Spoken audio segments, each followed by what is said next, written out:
Cool. So I'm going to get the recording going so that anybody who is taking care of family or children or pets can still watch the recording and learn all of the things.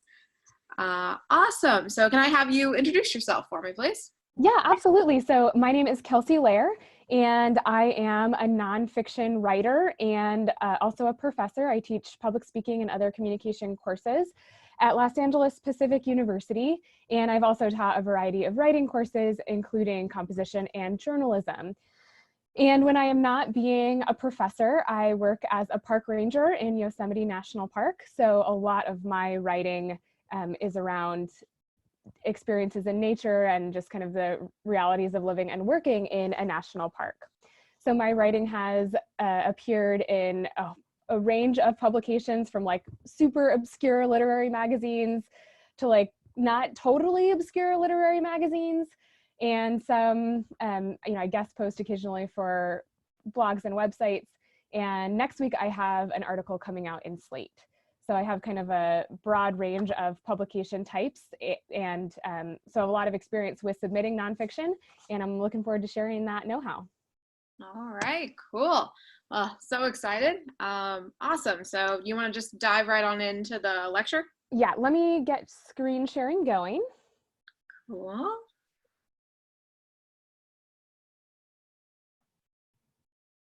How's it looking? Good? Okay, great. So today, like I said, I'm going to be sharing some of my experience around submitting nonfiction work to a range of different kinds of publications. And we're going to talk today about navigating the whole nonfiction publication process. So we're going to start with how to find the right kind of publication for your work, how to figure out what genre you write in so that you know where to submit, how to nail your cover letter or your pitch, and some of the do's and don'ts when it comes to norms and etiquette of submitting nonfiction work.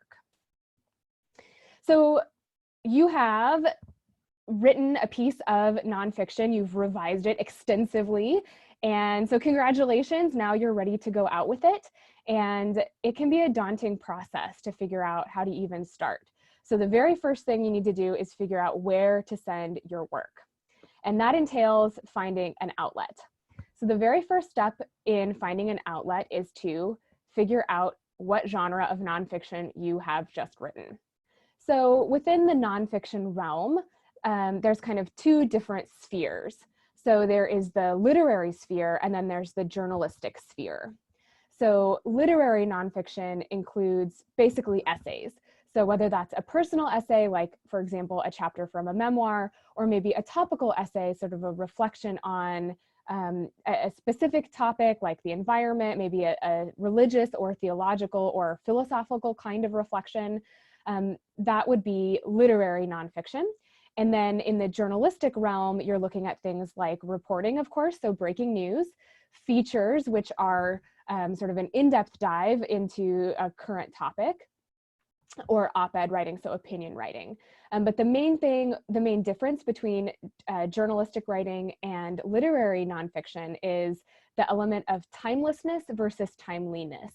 So if you have written a piece of literary nonfiction, it would be kind of relevant and beautiful no matter if it was published tomorrow or 2 years from now. It's still going to seem like a beautiful, relevant thing to read, versus, of course, in the journalism realm, things are much more timely. So it's about a relevant topic right now. It's about a piece of news that is currently breaking. So that's kind of the difference between journalistic and literary writing. Now, of course, there is some crossover. Some news outlets publish personal essays in the opinion section. One example would be, I have an essay right now that I'm working on sending out about why I choose to have a flip phone in a smartphone era. And it makes a very clear point about the nature of living in a sort of internet saturated world. Because it makes such a clear argument, it might be a fit for a journalistic kind of outlet, versus an essay that was purely my personal experience with living in a national park, that would be more of a literary nonfiction kind of piece. So it just depends on what kind of writing you've done, and there are different conventions for literary versus journalistic nonfiction, and we're going to go over some of that. So the first thing to do is figure out literary. Have I written something literary, or have I written something journalistic? And the major difference is, again, timeliness versus timelessness, and then also the presence of interview information. So if you have interviewed an expert, then it would be more of a fit in the journalistic realm. So if you have, we're going to start off with the literary realm, and then we'll hit the journalistic realm and some of the differences in conventions for submitting those kinds of work. So let's say you have written a personal essay about a certain experience, maybe travel writing, maybe it's a sort of philosophical or religious reflection. All of that would be a piece of literary nonfiction. So you can kind of rule out places that do a lot of news writing. So news and analysis, you can rule out places like Salon, Slate, of course, all newspapers. And you can focus instead on outlets that publish literary work. So you're going to be looking at lit mags, and most lit mags publish kind of a broad range of different kinds of writing.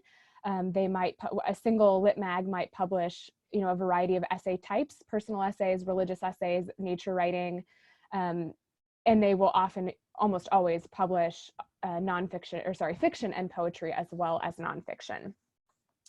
So when you start the process of finding an outlet for your literary nonfiction, you also need to figure out your more specific subgenre. Okay, so you've written some kind of literary nonfiction.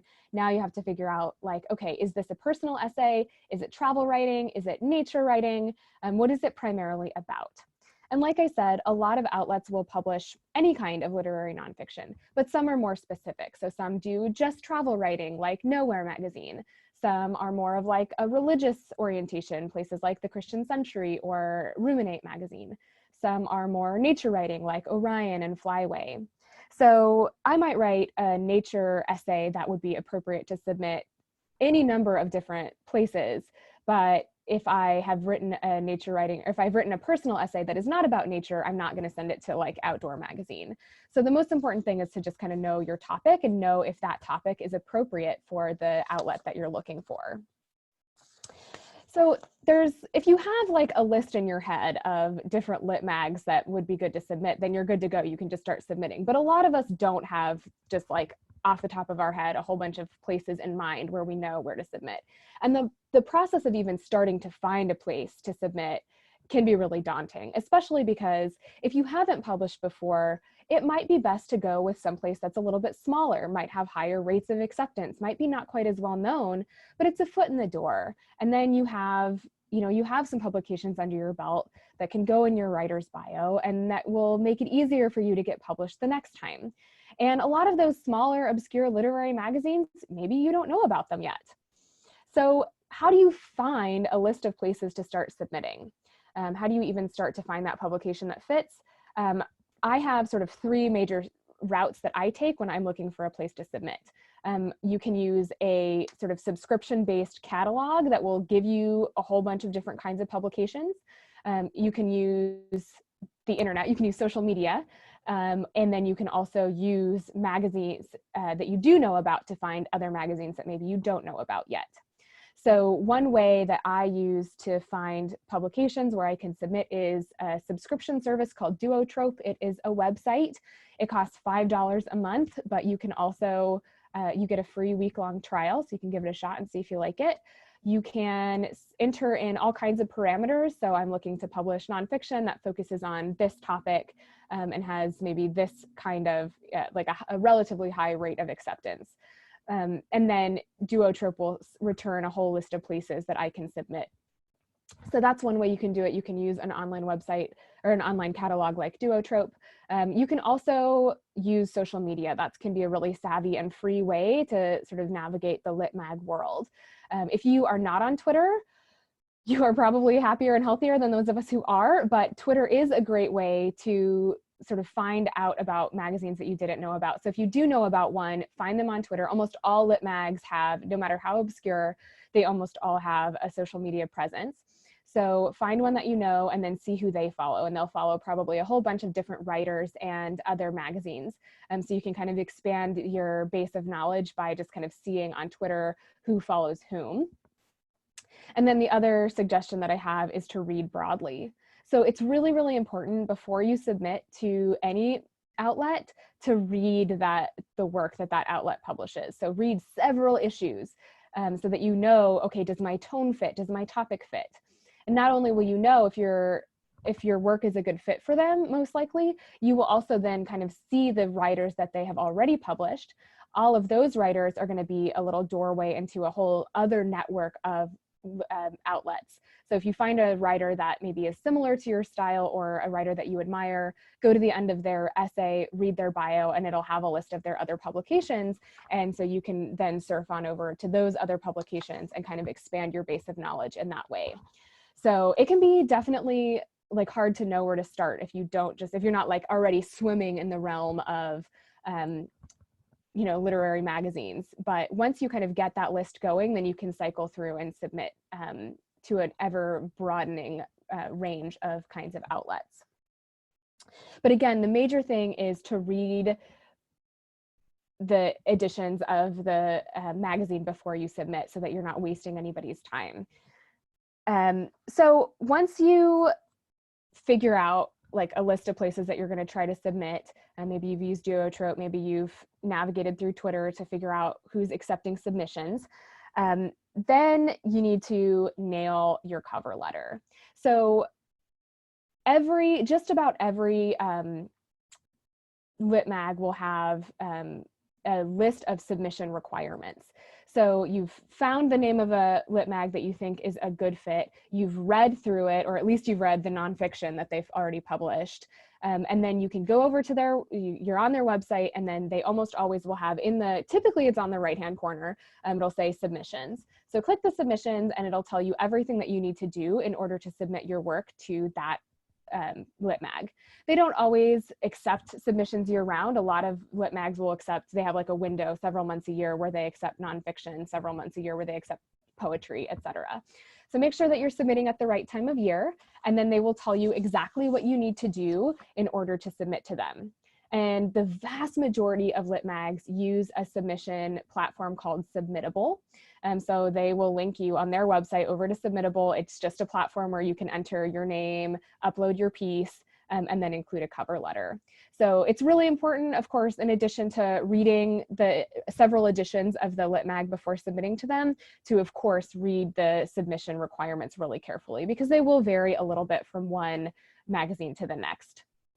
Some are really intense about making sure that on your essay that your name is not anywhere. Others are less intense about that. So do read the submission requirements and make sure that you have followed them, because if you get rejected because you just haven't followed the instructions, that's a bummer. I love to know that if I got rejected, it's because it was my writing, not because I didn't follow the instructions. So don't give them an excuse to throw you off the stack without reading your work.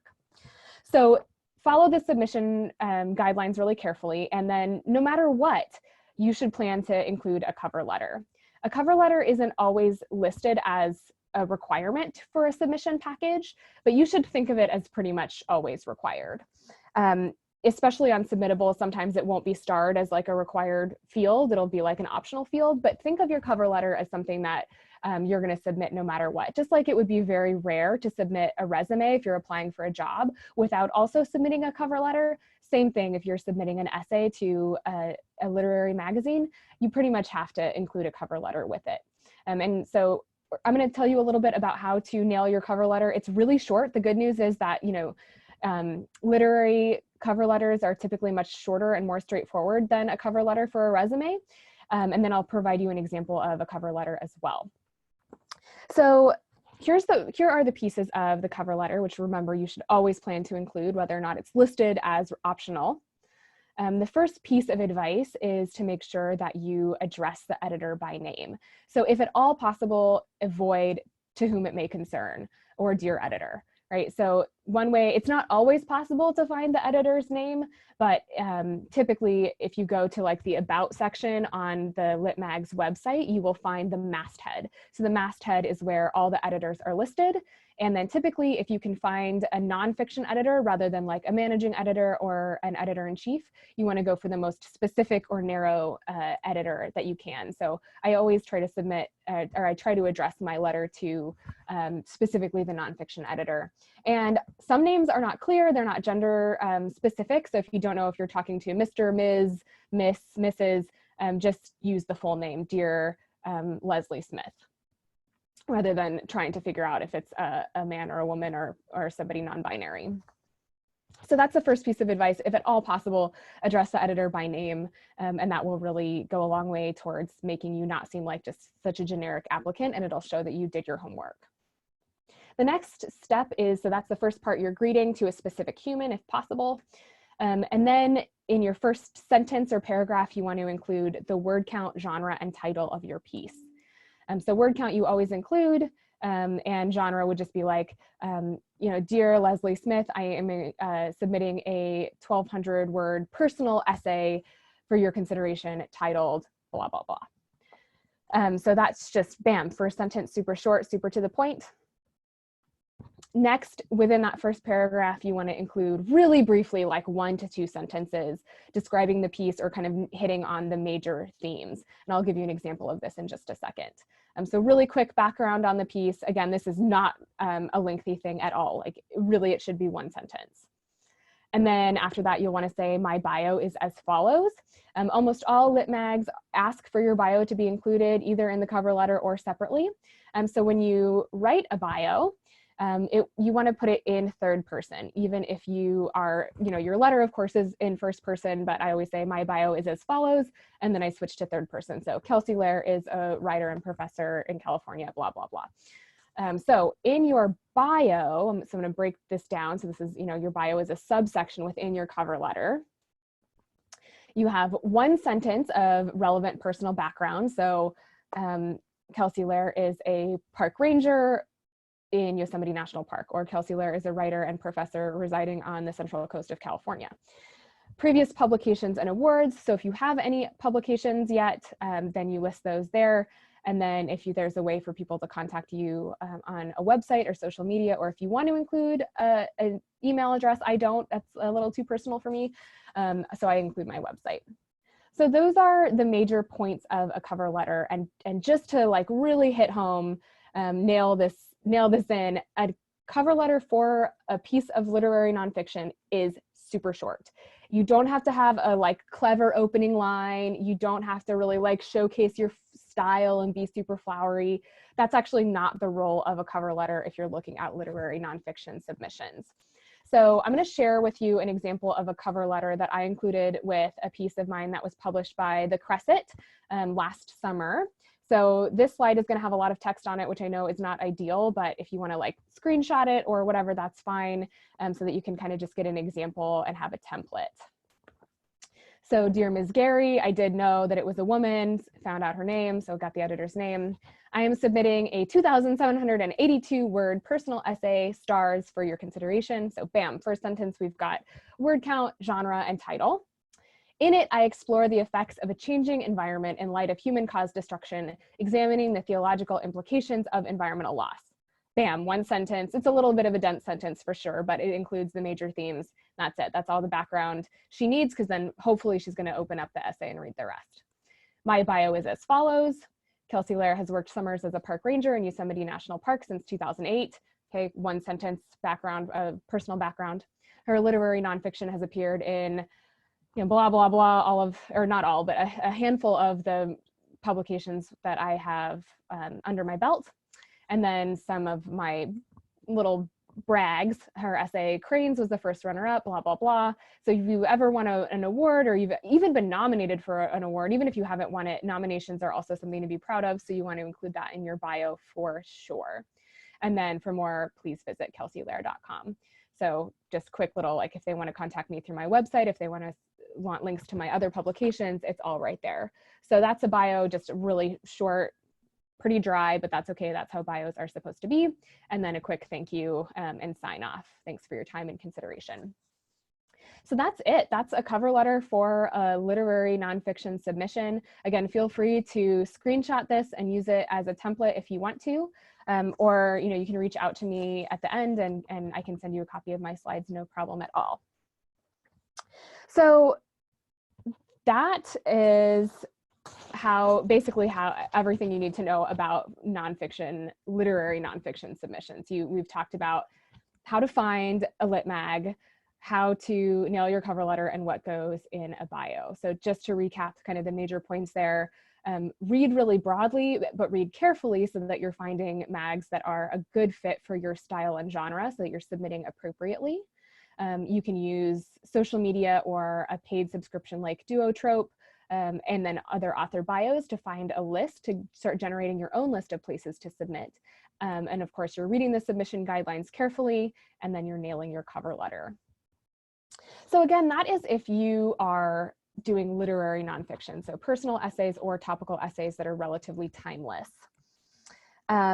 If you are submitting to a place that is like maybe a newspaper or a place that does a lot of analysis, so places like Salon, Slate, BuzzFeed does quite a bit of analysis, Huffington Post does quite a bit of analysis, Vox, places like that where it's something really topical and really timely, the conventions for submitting that kind of nonfiction, more journalistic, are a little bit different. So now I'm going to sort of transition into the journalistic realm, and we're going to talk about the difference between a pitch and a submission. So if you are submitting literary nonfiction, that's a submission. If you are trying to get a piece of journalistic nonfiction, that's typically a pitch. Now, so non-journalistic nonfiction is submitted, journalism is pitched. And way more than in literary nonfiction, with journalistic nonfiction, pitch guidelines vary widely. So some outlets want you to have a full draft before you query them. Some don't want to read a draft because they want to help you shape it from the very beginning. So there's just definitely some differences. So you want to really read those pitch guidelines really carefully. Despite those differences, and again, like the New York Times, if you're submitting an op-ed for their consideration, you don't include any kind of bio or anything. You literally just copy and paste your essay or your letter to the editor or whatever it is into an email and send it, no other background, versus when I submitted to Slate, I sent a pretty long pitch. So pitches can be quite a bit longer than a literary cover letter. And they wanted a full draft, and they wanted a lot of background on me and a lot of background on the topic. So definitely just read those pitch guidelines. And here's another interesting tip, especially for journalistic outlets, and especially those that are more high profile, like national newspapers or websites that do news and analysis like Slate and Salon and Vox. It can be really hard to find their pitch guidelines, and that's because they get a ton of submissions, and so they actually don't make it super easy to find out how to submit to them or how to pitch to them. So if you're on their website and you can't find their pitch guidelines, that's pretty common. So for me, often I just don't even mess with it, and I just go straight to Google and just Google like how to pitch to the Atlantic, and then that'll bring the website right up with the pitch guidelines. So that's just a little tip. If you can't find the pitch guidelines on the website, just go to Google. They make it difficult for a reason because they're pretty swamped. So despite the fact that pitch guidelines for journalistic outlets vary pretty widely, there are some things that they almost always include. And so that will be in a pitch, a word count and a brief summary, just like in your cover letter. You also want to include a pretty in-depth discussion of the topic, and the significance of the topic. So for example, in the article that's coming out in Slate that I wrote next week, I include the title, the word count, and then I also say so it's about climate change and the effects of climate change in national parks. So I want to really make that clear why it matters to people and why it would matter for the readers of Slate. So polls show that an increasing number of Americans are very concerned about climate change after America's withdrawal from the Paris Agreement. Americans also care deeply about national parks, according to poll data. So the effects of climate change in national parks is an especially intriguing topic. So you want to include, again, the significance of the topic, and then also in your brief summary, you want to let them know where you're going with this article. So unlike when you're writing a cover letter for a piece of literary nonfiction, you really you need the pitch to stand on its own. So you want to let them know, I have interviewed these people, I have done this background research, and I'm going to make this argument. So you want to, this is not a one sentence summary kind of thing. This can be like a whole paragraph where you let them know the direction that you're going and then all of the background interviewing and research that you've done, so that they know that you are prepared to write this draft if you haven't already done so, and they kind of know already ahead of time where it's likely to go.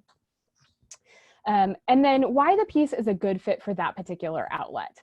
So if, again, when I was submitting to Slate, it was like, okay, I know they do a lot of news and analysis, but they also like personal touches. So, you know, I really want to let them know I have personal experience with living in national parks and seeing the effects of climate change play out. And so I am the best person to write this particular article, not somebody else. And this is the place where it belongs. This is the outlet where it belongs because, you know, your readers have a demonstrated interest in the environment, and, you know, you often publish personal perspectives on topics of national importance. So make the case for why this is the outlet for this article and why you are the person to write it. All of that goes in your pitch. And then you close with your bio. And your bio is going to be a little bit different if you're writing journalistically than if you are writing literary nonfiction. If for a pitch, you want to really highlight why you're the person to write this article. So in my bio, you know, I really for Slate, I really highlighted, you know, my personal experience in Yosemite, and also my, you know, some of my other publications, but most of my publications are literary nonfiction, not journalism. So I needed to make the case, like, I know what I'm doing. I have taught journalism. So I definitely made sure to say, you know, in addition to a number of my literary publications, I also have, you know, X number of years teaching journalism. And that worked. So your bio, again, is really kind of helps make the case why you are the person to write this, why you know what you're talking about, and why you're interesting, why they should follow up on this. So kind of the main difference between a pitch and a submission for a literary magazine is that pitches are much longer. They don't have to be as cut and dry. And then the other major difference is kind of style. So if you, like I said, if you're writing a letter, a cover letter for a piece of literary nonfiction, it doesn't have to be really stylistically interesting. It doesn't have to be super beautiful or flowery. It can be just super cut and dry. And most likely the editor is going to read your work and it'll stand on its own. If you are sending a pitch, especially to like a high profile nationally known news outlet, they are getting at least hundreds of pitches every single day and may not read your draft if you have one, even if it sounds like a good idea. So your pitch really has to showcase your style. It's important that your pitch letter really matches your tone in your draft or in your article. So definitely work on kind of crafting something that's much more interesting than a cover letter for a literary magazine. Make it so intriguing that this editor, who is undoubtedly totally swamped, wants to know more. They want to read your draft or reach out to you and ask you to go ahead and write it and then send it to them. So that's kind of the major difference between a pitch and a submission. I did not include an example of a pitch here because it's really long, and so it just was going to be too text heavy. But if you want an example of a pitch, I'd be happy to provide that. So you can reach out to Alex, or you can just, we can figure out during the Q&A how you can get in touch with me, and I would be happy to send along an example of some of the pitches that I have sent out. So that's kind of those are the major differences between pitches and submissions.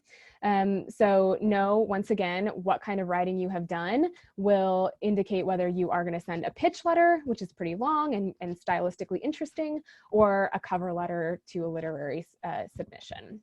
But either way, whether you have pitched or sent a cover letter, you are going to need to know some of the norms and etiquette requirements for submitting your nonfiction. And for the most part, those norms and etiquette requirements are the same, no matter if you are writing in a more journalistic style or in a more literary style. So now we're going to kind of go over some of the do's and don'ts of submission etiquette. And we're going to talk about some of the key phrases that you will sometimes see, and then just kind of some expectations, like what happens if you get accepted, what happens if you don't get accepted. So the first thing I want to do is kind of talk about some key phrases that you will see in pitch or submission guidelines. One is simultaneous submissions, and the other is previously published work.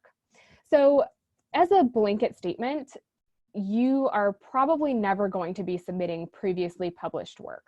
And just about every single outlet, whether it's literary or journalistic, will say we only publish previously unpublished work.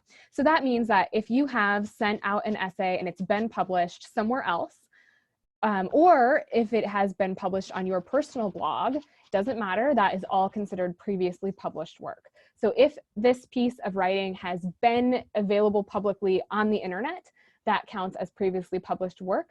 And it pretty much means that you can't submit it anywhere else ever again, which is something to keep in mind if you do write a personal blog. I did years ago and I stopped because I wanted to make sure that my writing, that it wasn't considered previously published so that it could actually get into an outlet beyond just my personal blog. So that's kind of the first thing to know. You never submit something if it's already appeared somewhere else.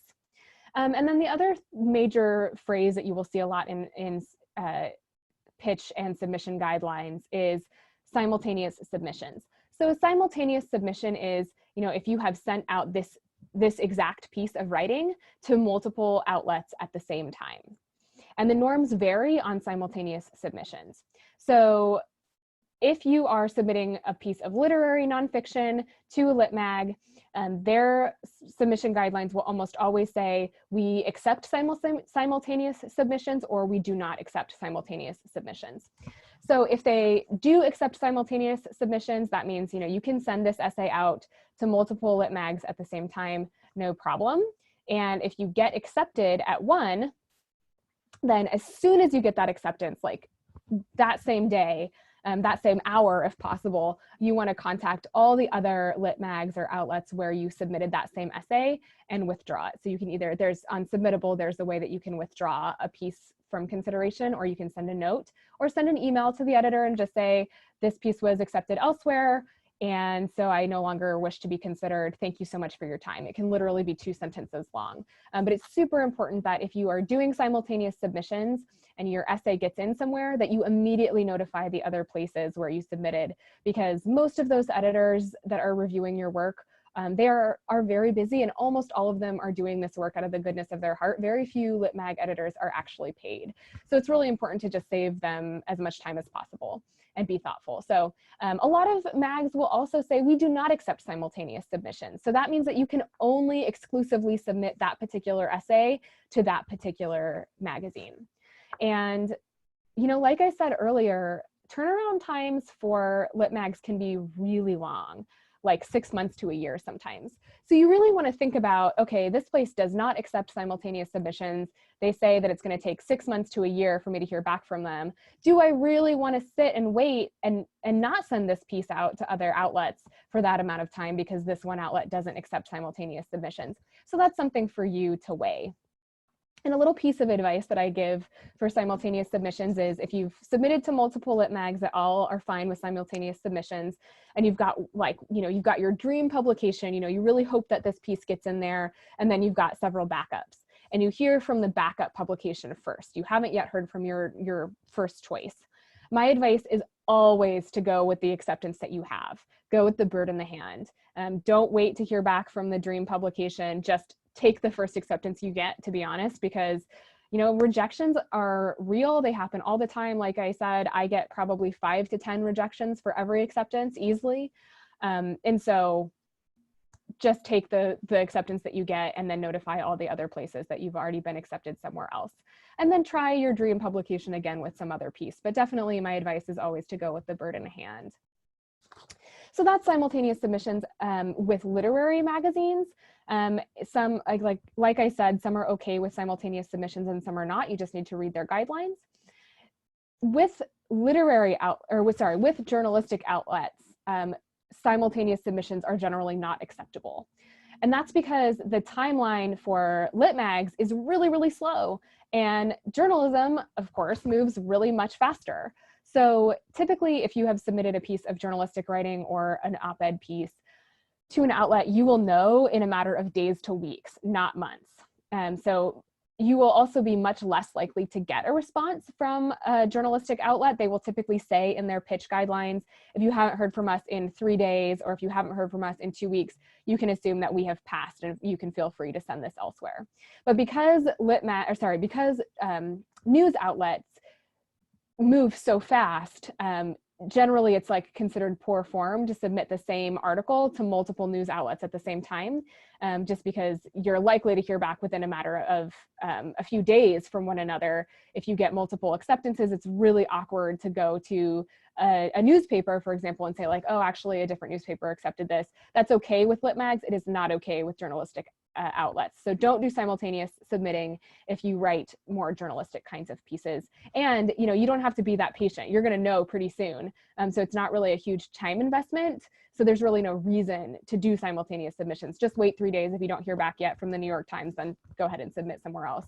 You haven't really lost significant time there. So those are kind of the guidelines and assumptions around simultaneous submissions and previously published work.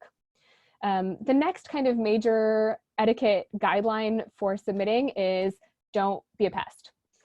And this might seem kind of obvious, but for me, it's kind of hard not to be a pest, especially with literary nonfiction, because that timeline is so long and it moves so slow. It can be really tempting to want to follow up.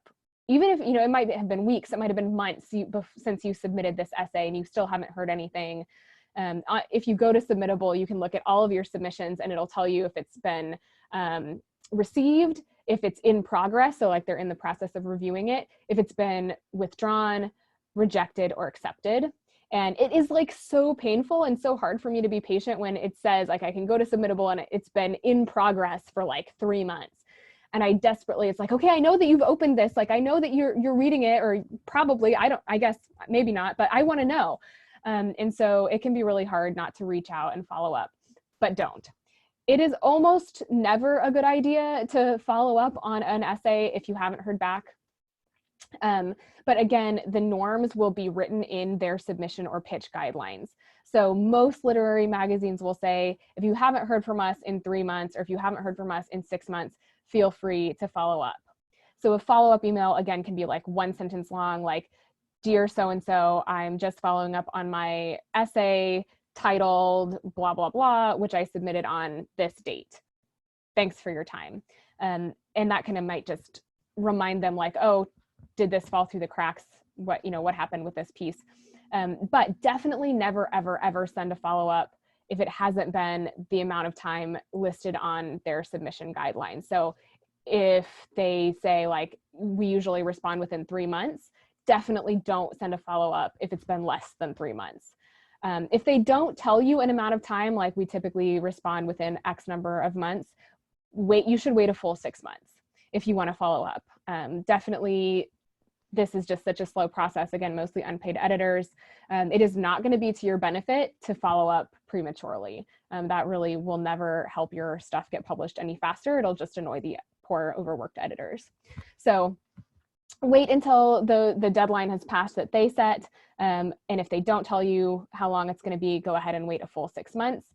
That's more for literary nonfiction. For journalistic nonfiction, you really don't need to follow up because every outlet will be super clear. Like if you haven't heard from us in 3 days or 2 weeks or whatever, you can assume that we have passed. So there's no reason to even follow up with them because you can just assume no response equals declined. So that's how not to be a pest. Just don't follow up before the timeline has elapsed that they have laid out for you. And the final piece of submission etiquette that I have is don't be a jerk.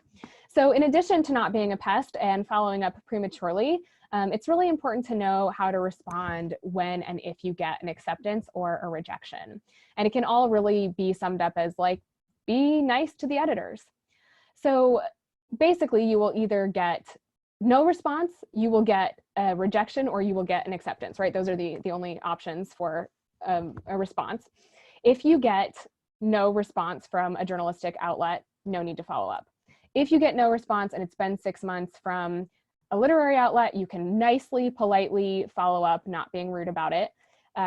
If you get a rejection, no matter what kind of outlet it's from, journalistic or literary, you really don't ever need to reply.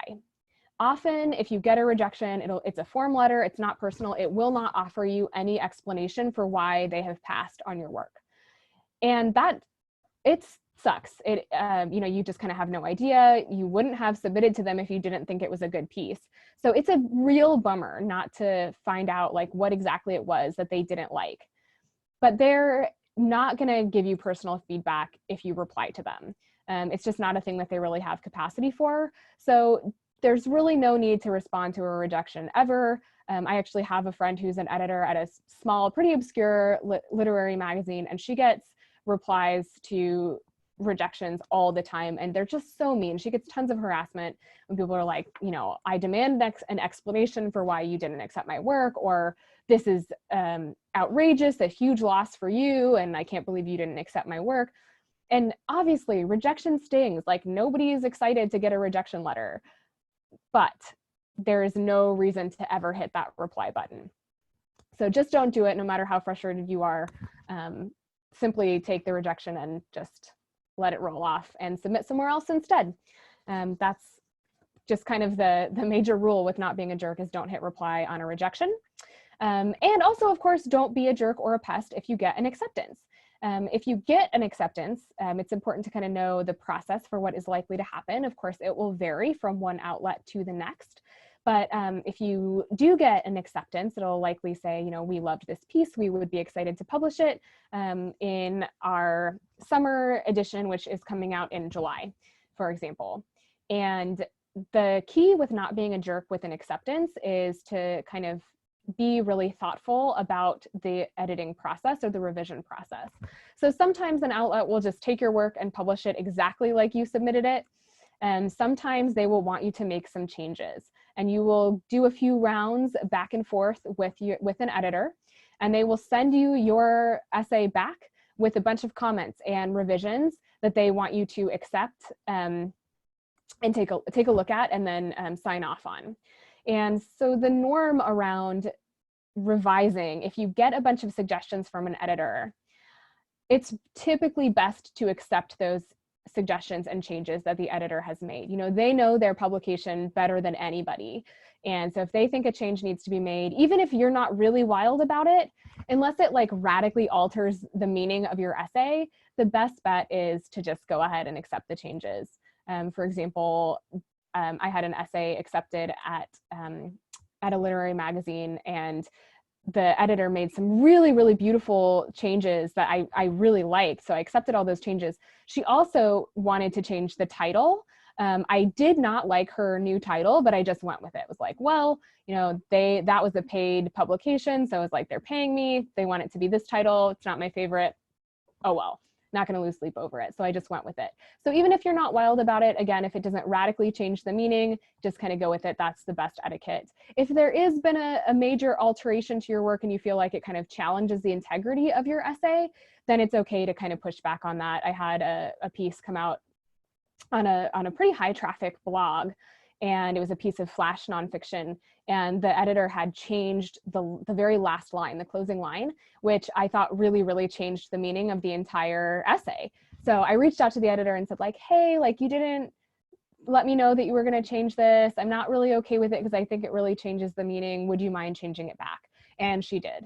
But you want to be really thoughtful. And for the most part, if they make suggestions and want you to go in a certain direction with revisions, the way to not be a jerk is to go with it and to trust your editor.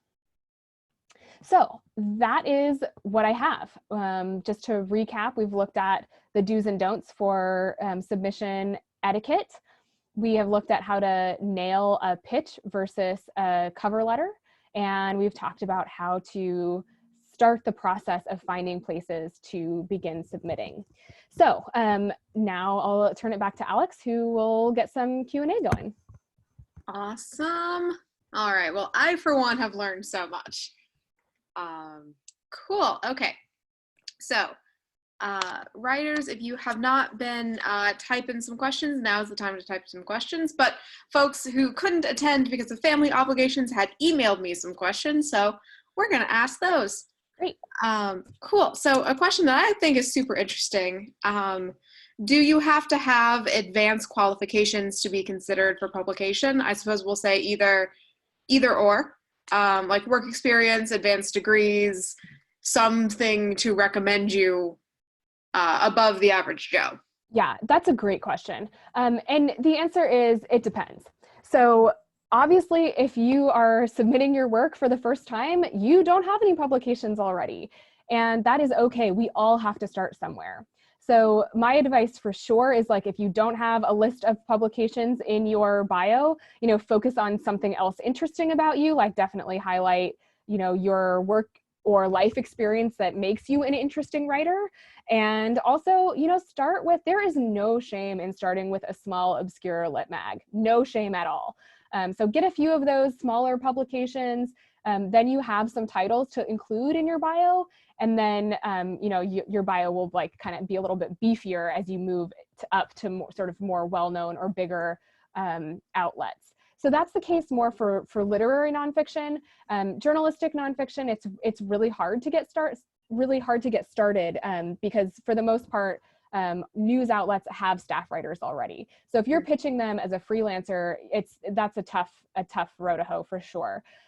So you definitely should expect to have some kind of prior qualifications if you're writing journalistically, either work experience that's relevant to the topic or prior experience in journalism. So that one is a little bit harder to get started with. All right, cool. And then follow-up question that the writer did not ask, but I am now curious about. What about social media presence? Is a social media presence relevant to being considered for publication? Not really. If you are, so we're talking about kind of not books, right? So if you're publishing an essay, whether journalistic or literary, having a giant platform already isn't really a thing. I'm not super online. I have a Twitter. I have like under 100 followers, and that has never really been an impediment. Slate didn't really care. But if you are trying to like get an agent or publish a memoir or like a book length piece of nonfiction, then one thing that agents always want to know is if you already have a platform. So that's a totally different ball of wax and probably a subject for a different webinar. But I would say if you're looking at just like shorter than book length, then it's not social media presence and like existing platform is not make or break. All right, cool. So Slate's not like depending on you to tweet out about them? Definitely not. No, they will do all of the tweeting. And I mean, I will retweet for sure. And I'm excited to do that. But yeah, they don't, I don't have to do my own marketing. And that's what's beautiful about writing things other than books is that you really like lit mags and news outlets are excited to kind of do all the marketing for you. So that's a great way to kind of get your writing name out there to start with. Nice. I love it. Cool. All right. Another question that we have is how long or short should writers aim for in the personal essay space? Are there limits? Yeah, that's a great question. Again, it totally depends. So personal essays, you're looking at the literary realm, right? So not journalistic for the most part. And every outlet will have totally different guidelines. So they'll say, I think some of the longest that I've seen are like under 10,000 words. That's a super long personal essay. That's like 30 pages or something. So that would be like at the far outside. But a lot of my essays are pretty short, like 1,200 to 2,400 words. But again, it really depends on the outlet. There's also flash nonfiction. So if you're writing just like a really short little personal essay that's pithy and meaningful and like packs a punch, some of those are like under 1,000 words. So the beautiful thing about the literary realm is no matter what you write and what length you write, if you look long and hard enough, you will probably find a home for your writing. You can write super, weird experimental stuff that like pushes the envelope and is like edgy. And there's plenty of lit mags that publish that stuff. If you publish like really short, to the point, flash nonfiction, there's outlets for that too. So it really there's not a set like word count. It just depends on the outlet. All right, cool. And then I think we had sort of chatted about this a little bit, but somebody had asked for a journalistic approach, so to submit to a newspaper Do you recommend that writers develop a thesis or an argument for the story that they're going to cover, or are we just presenting facts? Like, look at the facts that I found. It depends. Everything in writing just always depends. If you are writing news, so breaking news, like you have discovered a big local scandal with the city council or something, you're presenting facts, right? I mean, we all have a point of view no matter what, but generally journalists are looking to kind of erase their own point of view and be as neutral as possible. So if you're writing news, or if you're writing a feature, like a feature would be maybe an in-depth look at the history of the city council in your town, or the history of corruption in your town, or whatever, or like the way that the public school system functions in your town. You definitely like have interviews with relevant sources. You are painting a picture for sure, but it's not going to be a super in-your-face point of view. Again, it's going to be more like just the facts, ma'am. If you are writing op-ed, like a letter to the editor or a personal essay that makes a clear point, obviously opinion writing is all about having an opinion. And it is much, much easier to get your opinion writing published than to get other kinds of journalistic writing published. Because again, staff writers do almost all the work of news writing and feature writing. They've already been hired. They don't take freelancers for the most part. But if you have a really personal take on a relevant topic or controversial issue, then you definitely want to have an argument and a thesis, and then expect to put that more in the op-ed and opinion space. Cool. All right, and then let's say you're a new writer wanting to get into the op-ed opinion space. How important would you say it is to have either like a really unique topic, like maybe you're from a very unique background and you are going to write about this background, or a really unique take on a topic that we've maybe done before? It depends. If you want to get going in the op-ed realm, start with your local newspaper. They are often really like looking for stories to fill up space.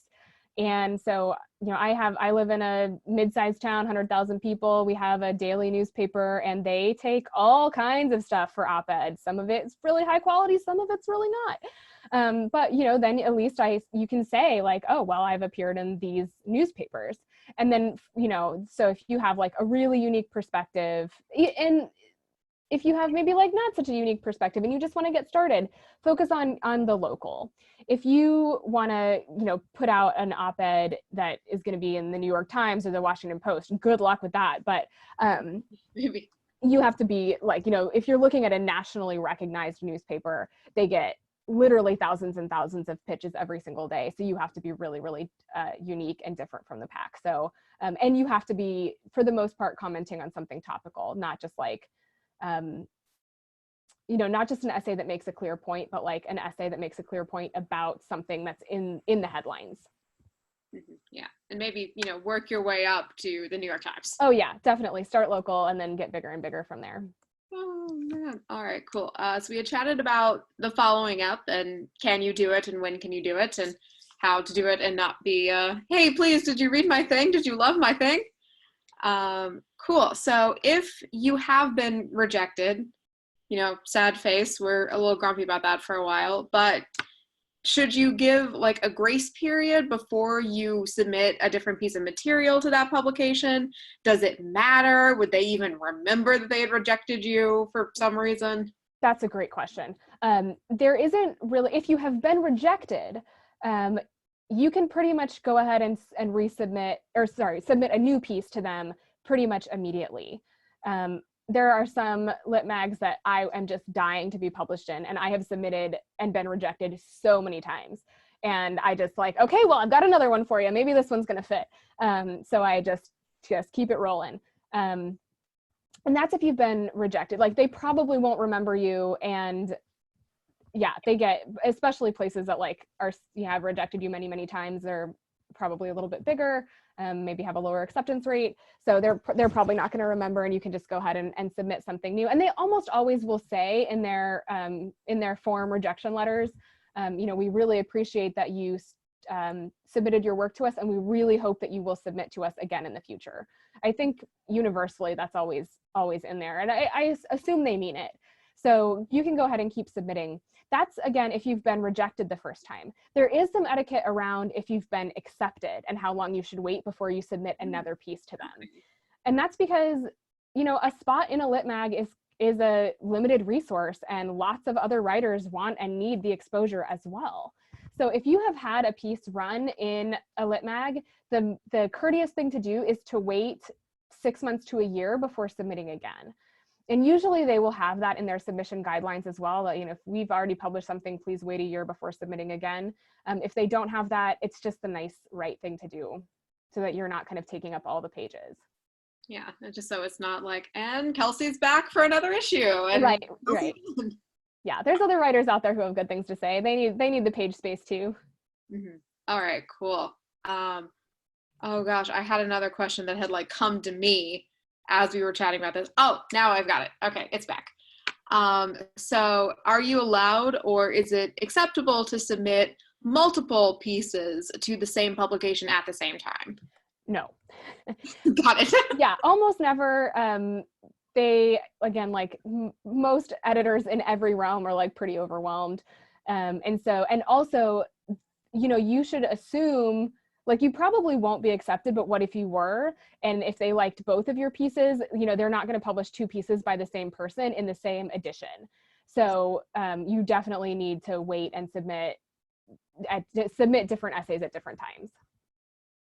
All right, cool. Well, there goes my plan to game the numbers. Awesome. All right. Well, that was all the questions that people had submitted. We'll give it like a few seconds just in case somebody is frantically typing and or frantically emailing me like, help, Alex, you forgot me. I think I've done that once before. But while we're waiting, are there any particular magazines that you would recommend to people, either for the literary nonfiction or the journalistic side? I mean, my recommendation is just to like read as much as possible and read aspirationally. So if you know, there's a few like sort of gold standards in all realms. So for example, in the literary nonfiction realm, there's, you know, places like Plowshares and Prairie Schooner are both really, really highly regarded outlets for all, you know, not just nonfiction, but also fiction and poetry. And so I read those magazines all the time. I rarely submit to them. I've definitely never been accepted by them, but I like dream of being accepted by them. So I read just to kind of keep my finger on the pulse of what they like to publish. So if you're kind of looking for the gold standard in nonfiction, I would say Plowshares is up there. Nature Writing, Orion is kind of the flagship nature writing journal. Faith-oriented work, Ruminate is pretty highly regarded. And then in the journalistic realm, of course, it just depends on if you're like looking to do more analysis or more reporting, but sort of the major flagship places to be reading would be New York Times, Washington Post, The Atlantic, and I like to think Slate, Salon, Huffington Post, and Vox. Mm-hmm. Nice, love it. And then we may have covered this earlier, and maybe I was like grabbing questions out of my email and I missed it, but with nature writing, is there a photography element included in that, or is that a whole different sphere? It's pretty much a different sphere. So if you're looking at sort of outdoor kinds of magazines, nature magazines, they will often accept artwork, including photography and other kinds of art. But typically it's a different submission process. And I'm not an artist. I mean, I'm an artist in that I'm a writer, but like, you know, I don't submit artwork. But yeah, typically you don't have to have your own, you don't have to provide your own artwork. They will find that for you. Gotcha. That just dawned on me. I was like, wait, do you take your own pictures too? Thank goodness no. I mean, occasionally I'll like send along like, well, I do have this photo if you want to include it, and they never do. So they have their own better photos ready at hand. They're like, that's lovely, Kelsey. Thank you. Thanks for thinking of us. Oh man, that's funny. All right, cool. Well, I think we have answered everybody's questions. if anybody sends me any kind of follow-up, I may shoot you a quick email. Definitely. But this was so awesome. I learned so much because this is a world that I don't know very well. So I was like, oh, yay, I get to learn things. I love it. Yeah. Well, thanks so much for having me. It was really fun. Of course. Thank you. And take care, everybody. Stay healthy and safe. Please wash your hands and practice social distancing. And, I will see you all in the next one. But until then, have a happy Saturday. All right. Thanks, guys.